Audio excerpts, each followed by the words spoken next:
I reached the valley later than I wanted to. My name is Thomas, and I am 40.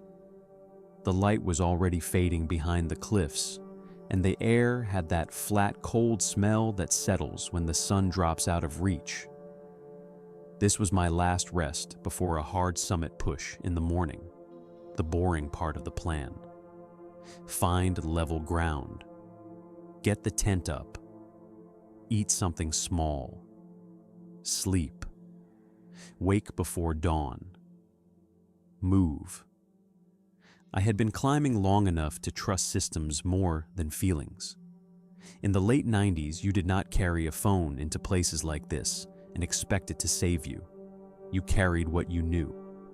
I checked the wind, looked for loose rock, and chose a spot where the ground was firm and dry enough. The cliffs wrapped the valley like walls, and even my footsteps sounded like they belonged to someone else for a second, then came back to me. I told myself it was just the shape of the land, nothing more. I built a small fire, not for comfort stories, just for warmth and routine. The flames made a neat circle of light, and everything outside it became one dark shape. I laid my gear out the way I always did. Boots by the tent door, headlamp on top of my jacket, map folded and ready. I ate, drank, and listened to the quiet. I was tired, but my mind would not fully settle. I had come out here to clear my head after an argument I kept replaying, and I hated that it still followed me. When the fire calmed down to steady coals, I heard a whistle from the woods. One clean note, then a short tune. It was not loud. It did not sound scared. It sounded casual, like someone testing the air. Another climber nearby, maybe. Someone who heard the fire and wanted to confirm there was a person here.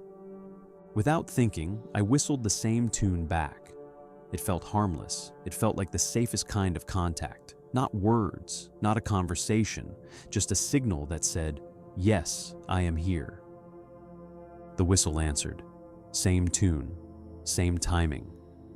It came from the dark beyond the firelight, and the cliffs bounced it around in a way that made distance hard to judge. I listened for footsteps, for a cough, for any small human noise that would make it real. I heard nothing. I told myself the valley was playing tricks, that sound travels weird between rock faces, that the person could be far away and still sound close. I told myself that if there was danger, it would not announce itself with a whistle.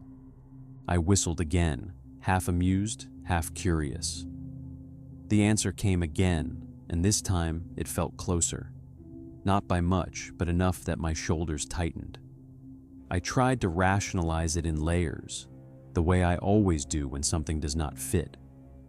Maybe they were moving toward their own camp. Maybe they were walking the same line of trees while whistling to stay calm. Maybe it was an echo, and my brain was doing the rest. I even considered an animal, but the tune was too clean for that. It was my exact tune. For close to half an hour, it turned into a pattern I did not choose. I whistled. It answered. Each answer sounded one slow step nearer. The fire burned lower and the light circle shrank. Shadows stretched across the ground, long and thin, and the cliff faces caught the glow and threw back a dull red smear. The air dropped a few degrees, and I felt it on my fingers as I fed the coals less and less. Every time the whistle stopped, the silence felt heavy. I became aware of my own breathing, the small crackle of ash shifting under my boot when I moved, the soft scrape of fabric when I reached for my flashlight. I stopped whistling to see what would happen. I sat still and listened. For a few seconds, there was nothing but the valley and the fading fire. Then the whistle came again, anyway. My tune, same pacing, and it sounded closer than it should if this was a game that needed my reply. That was the moment my logic took a hit. It was demonstrating that it could keep coming without permission, I stood up slowly and swept my flashlight in calm arcs. The beam hit tree trunks, wet rock, and the uneven ground. It did not reveal a person. The darkness between the trees stayed thick, like the light did not belong there. I walked a few steps around the fire ring, trying to change angles, trying to catch movement at the edge. The whistle answered again, and now it felt like it was right at the boundary where the firelight died. I told myself to stop feeding it. I told myself that if I ignored it, it would get bored and move on. But the longer I listened, the more the pattern felt personal. The tune was not random anymore. It sounded like something that knew it belonged to me. I kept glancing at the tent, even though it was just fabric and gear. Just the same shelter I had trusted 100 times. The entrance was a dark slit. The tent wall moved slightly with the breeze, and my mind offered images I did not ask for. A shadow crouched low, a hand resting against the cloth. I hated that I could not see inside from where I stood. I hated that my own thoughts were turning the empty space into a hiding place. The whistle stopped again, clean and sudden. I froze because the silence felt like a decision. The fire was almost out now, more gray than red, and the valley looked larger without the light. I held the flashlight steady on the trees and listened. Nothing. Then the whistle returned from a different direction, so close it sounded like it came from behind my tent, from the side I could not see without stepping away from the last warmth. The breath behind it sounded wrong, too controlled, like someone trying to sound human instead of being human. I did not chase it. I did not call out. I did the only thing that still felt rational. I backed into the tent, zipped it shut, and pulled my boots close. Inside, the space became instantly smaller, and I could hear my own heartbeat in the quiet. The whistle came again, muffled by canvas, and the direction was horrifyingly clear. It was right outside, not moving, not circling now, just close enough that the sound felt like it pressed through the fabric. The firelight from outside was weak, but it still made a faint glow along one tent wall. For a moment, a shadow interrupted that glow. Not a full shape, just a blocked slice of light, held still as if someone had stopped and was listening. It did not scratch the tent. It did not tug the zipper. It stayed passive, and that passivity felt like control. I lay there rigid, holding my breath, waiting for a sound that never came. At some point, the whistle stopped, and the silence stayed. I did not sleep. I just waited for the sky to change. Morning came in slow, gray layers. The valley looked normal again, almost gentle, and that normality made me angry. I stepped out and walked to the dead fire ring, expecting to see nothing. I wanted my brain to be embarrassed. Instead, I saw prints in the ash. They were bare human footprints, far larger than mine, pressed deep into the gray. Clear toe marks, a heavy heel. They circled the fire ring and passed close to the tent, and when I followed them with my eyes, my stomach tightened, because they did not wander. They moved like someone who knew exactly where they wanted to stand. Then I noticed the detail that ruined the last of my excuses. The bare prints stepped directly on top of my own boot tracks, the ones I had made pacing between the fire and the tent, not beside them. On top of them, as if whoever did it wanted their feet placed in my path. I packed fast and left the valley without attempting the summit. I told myself it was smart. Conditions change, plans change. But I knew the truth. I could not stand the idea of staying in a place where sound and distance lied so easily. As I climbed out, Every thin note of wind between rocks made my shoulders tense, because it almost sounded like that tune. Weeks later, in a town with bright lights and normal noise, I tried to file the night away as stress. I told the story in my head until it sounded simple: a stranger, a prank, an echo, but one part would not let go. The tune. It had felt familiar in a way I could not place at the time. Then it hit me in a quiet moment, like a delayed punch. That tune was not something I had invented at the fire. It was an old whistle I used years earlier, a private habit from a time in my life I do not talk about. I had stopped doing it after a loss, because hearing myself make that sound felt like reopening a door. I had not whistled it on that trip until I heard it in the woods, which meant the first whistle did not copy me. It came first, already wearing something that belonged to me. I never found out who was out there, or what they wanted, or how they knew. But after that, the silence in the mountains never felt empty again. It felt occupied, patient, and close enough to listen. My name is Elias, and I am 28. I am an architect, which means my days are full of clean lines and other people's plans. Lately, I have been tired in a way that sleep does not fix. So I took a simple hike, one overnight on a forest trail between two mountains, just to let my head go quiet for a while.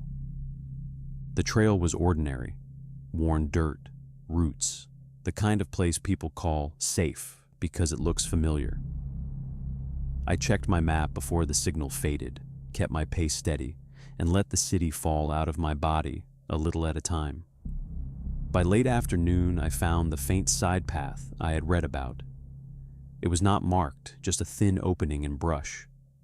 A few minutes in, it led to a small, flat clearing, an old stone fire ring, ash and logs half sunk into leaves. It felt isolated, but not wrong. I set up my tent, cooked something basic, and hung my food. The forest made normal noise: wind, insects, distant birds settling. After I ate, I took a short walk to stretch and check the area before dark. On the trail edge, I saw a smartphone lying face down in damp leaves. It looked too clean to have been there long. I picked it up and pressed the power button. Nothing. Dead battery.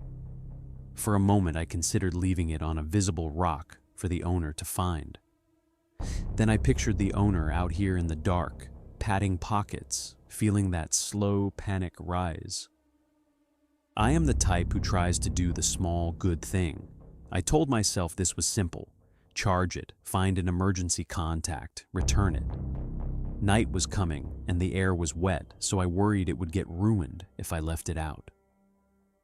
I carried it back to camp, and I hated how satisfied I felt about it, like my lonely night had been given a purpose.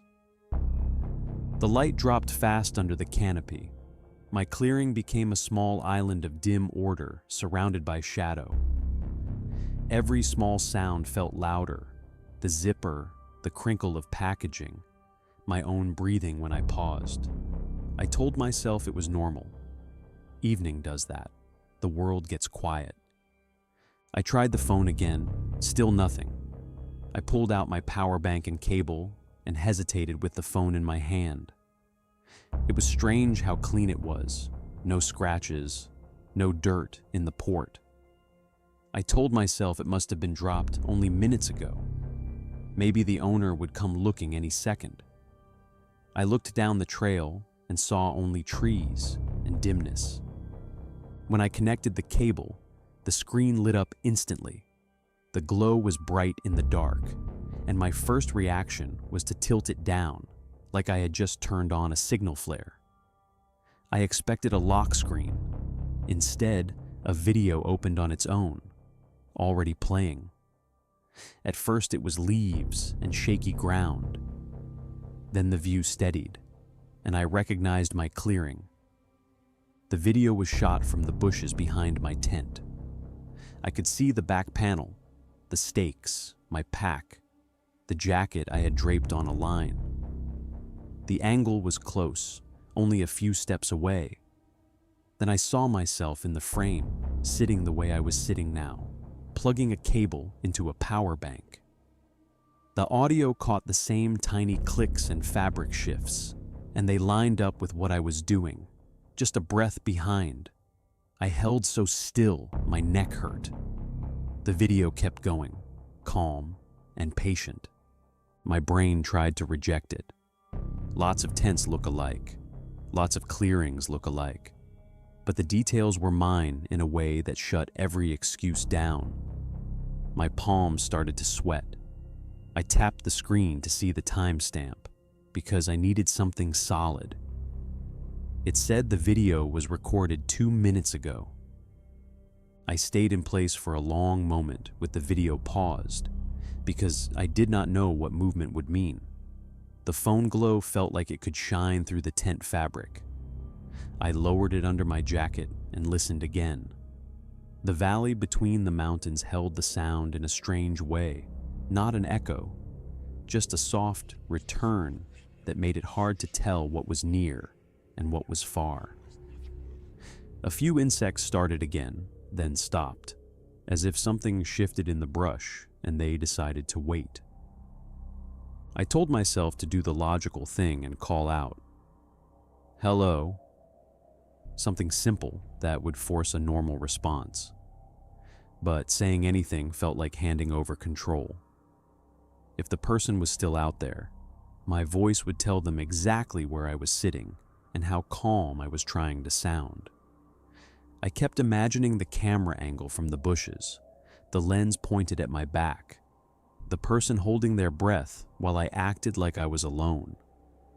I realized they had already watched me decide to bring the phone back, watched me set up my small safe space, watched me unzip and zip the tent without ever stepping into view. I played the video again and forced myself to watch the background, not myself. Leaves close to the lens, a small gap where the tent wall met darkness, the edge of my food bag hanging. Nothing moved. That was its own message. The person did not need to show themselves. They had already placed proof inside my hands. In the quiet that followed, even the forest felt staged, like it was holding still on purpose. The air inside the tent suddenly felt warm and thin. Outside, the forest noise dipped into a clean gap, and the silence felt like attention. I stopped the video, then I played it again and rewound, trying to find the trick. In one brief shift of the frame, I caught a pale hand near the edge, a sleeve, a knee pressed into wet leaves. Someone had been crouched there holding the phone, adjusting their grip. It was not a camera left on a rock. It was a person close enough to hear me move. That was the moment the meaning landed. The phone had not been lost. It had been placed. The dead battery was part of the plan. Someone counted on a person like me, someone who would not walk past it, someone who would bring it back to the one place they needed me to stay. I turned on my headlamp and swept the beam across the bushes, slow and controlled. Wet leaves shone dull. Thin branches threw sharp shadows. Nothing moved. The beam showed me what was in it and left everything else untouched. The woods stayed empty, and that emptiness felt worse than finding a face. When I lowered the light, I noticed a dark, damp smear on the back wall of my tent, a patch that had not been there earlier. Below it, the moss looked pressed down near the tent edge, flattened as if someone stood there without shifting. No clear tracks led away, just disturbed ground that blended back into the forest floor. I sat still and listened for anything. I got nothing. I packed in controlled panic, fast enough to shake, quiet enough to hope. I shoved my sleeping bag down, rolled fabric with clumsy hands, and kept glancing at the tree line. I kept the phone in my pocket without thinking, because it felt like evidence and also like bait that might call someone back. Then I stepped onto the side path and walked hard toward the main trail, headlamps sweeping trunks and roots. I did not hear footsteps behind me. The silence followed me anyway. When my signal returned, I called for help. My voice sounded thin in my own ears. I told them there was someone out there and that I had proof. They were calm. They said it would take time to reach me because the woods are not a street. Later, with a ranger and an officer nearby, we watched the video together. Their faces changed, but there was still nothing they could point to in the daylight. A clearing looks peaceful when the sun is up.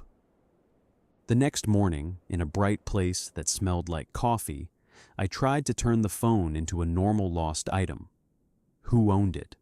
How to return it? The phone was almost empty. No clear contacts, no messages, no personal photos, only that one video. Then I noticed the file name. It was not random. It had my name in it, Elias, along with a date and a location label like a folder someone had prepared.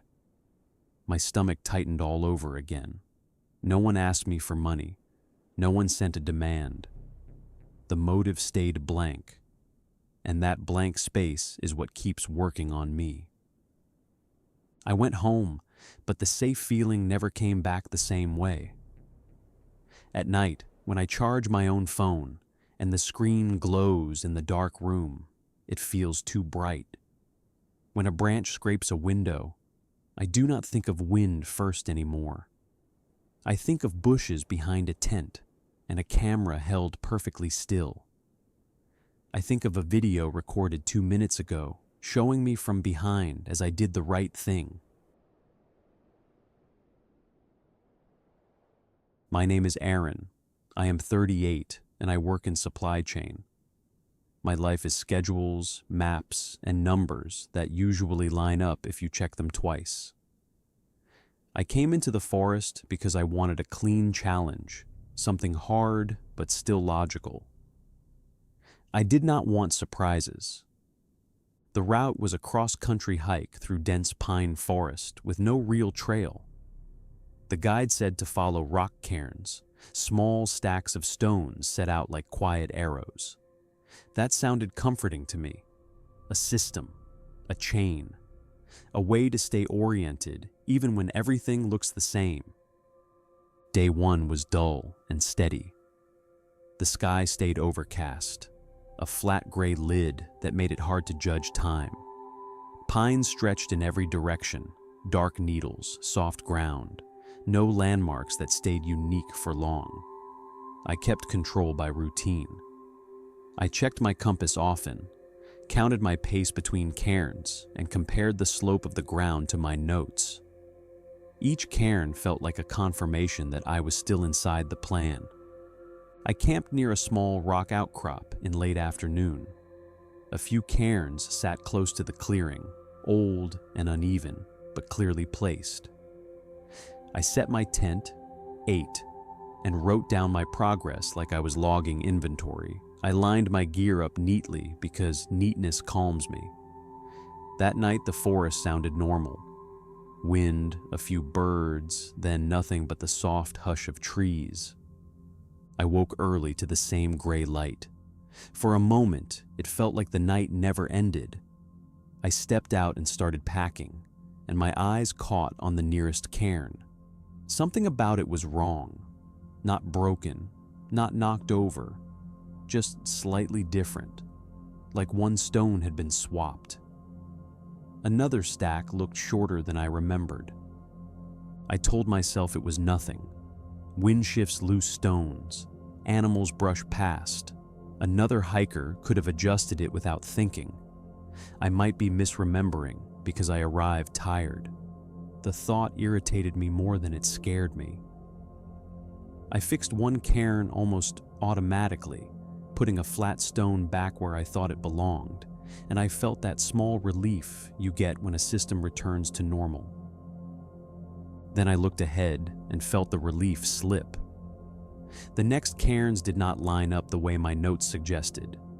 The spacing felt off, like the route had rotated slightly. I blamed the flat light. I blamed my angle. I told myself the forest was never perfect, and I kept moving. As the morning went on, the forest became more featureless. The canopy thickened, and the light grew duller, as if someone turned it down, one notch at a time. The air felt colder in pockets. Birds faded out. The wind stopped for long stretches, and the stillness felt clean, almost staged. My own sound started to feel too loud. A zipper sounded sharp. A cough felt like it carried. The cairns started acting wrong in ways I could not smooth over. One was missing where I expected it, and I found it farther off, tucked between trees like it had been relocated for visibility. Two cairns appeared too close together, one old and dirty, one strangely clean. When I knelt, I saw damp soil on the underside of a rock, like it had been lifted recently from the ground. I checked my compass and trusted it. My notes said to hold higher ground, but the cairn suggested a gentle drift lower into a darker basin of pines. I forced myself to stay on bearing anyway. Then a cairn appeared dead ahead, almost centered, like a calm correction. It should not have felt persuasive, but it did. I stood there too long, staring at a pile of rocks as if it could argue back. I turned slowly in place, compass in one hand, notebook in the other, trying to force a clean decision. The needle stayed steady, but the cairns kept showing up in the direction that felt easiest, like they wanted me to stop thinking and just follow. When I finally moved again, I noticed the ground sloping almost imperceptibly downward, and the air smelled more like damp soil than pine needles. I needed proof that I was not spiraling. From my repair kit, I took a small strip of bright tape and tied it around a branch. I told myself it was an anchor, a point I could recognize if I looped. I walked on, counting steps, checking the needle, trying not to look for the next cairn like a craving. Later I saw the tape again. Same knot, same frayed edge. It was on a different tree than I expected, but it was my tape. My stomach tightened. I looked around for a landmark I could name, and everything looked like everything else. My fingers felt the tape, and the adhesive was still tacky, like it had been handled recently. I tried to tell myself I must have tied it to the wrong tree, but the knot was mine. I opened my notebook and drew a quick sketch of bearings and distances, the way I would at work when numbers do not match. On paper, it still looked fine, and that made the forest feel even more wrong. That was when the thought I had been avoiding finally landed. Someone could move the markers.